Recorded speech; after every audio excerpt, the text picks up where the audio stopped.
ಭಾವಿ ಅಗ್ನಿವೀರರೇ, ನಿಮಗೊಂದು ಖುಷಿ ವಿಚಾರನ ನಾನು ಹೇಳ್ತಾ ಇದ್ದೀನಿ. ಅಗ್ನಿವೀರರಾಗಿ ಆಯ್ಕೆ ಆದಮೇಲೆ ಶೇಕಡ 25% ಏನಪ್ಪ ಅಂದ್ರೆ 4 ವರ್ಷ ಆದಮೇಲೆ ಮತ್ತು 15 ವರ್ಷ ಕಂಟಿನ್ಯೂ ಇತ್ತು. ಆಮೇಲೆ ಶೇಕಡ 75% ಏನಪ್ಪ ಅಂದ್ರೆ ಹೊರಗಡೆ ಬರ್ತಾಯಿದ್ರು. ಆದರೆ ಏನಾಗ್ಯದಪ್ಪ ಅಂದ್ರೆ ಆಪ್ರೇಷನ್ ಸಿಂಧೂರ್ ನಡೆದ ನಂತರ ಯಾವುದೇ ರೀತಿ ಸೇನಾ ಕಮಾಂಡರ್ ಸಮ್ಮೇಳನ ನಡೆದಿರ್ಕಿಲ್ಲ. ಈಗ ಏನಪ್ಪ ಅಂದ್ರೆ ಸಮ್ಮೇಳನ ನಡೀತಾ ಇದೆ, ಸೇನಾ ಕಮಾಂಡರ್ಗಳ ಸಮ್ಮೇಳನ ನಡೀತಾ ಇದೆ.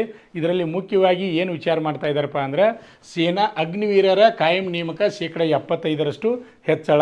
ಮೊದಲು ಏನಿತ್ತಪ್ಪ ಅಂದ್ರೆ 25% ಇತ್ತು, ಅದನ್ನೇನಪ್ಪ ಅಂದ್ರೆ ಶೇಕಡ 75% ಕಾಯಂ ಮಾಡಬೇಕು ಅಂತಕ್ಕಂಥ ಪ್ರಸ್ತಾವನೆಯನ್ನು ಈ ಸಮ್ಮೇಳನದಲ್ಲಿ ಇಟ್ಟಿದ್ದಾರೆ ಅಭ್ಯರ್ಥಿಗಳೇ.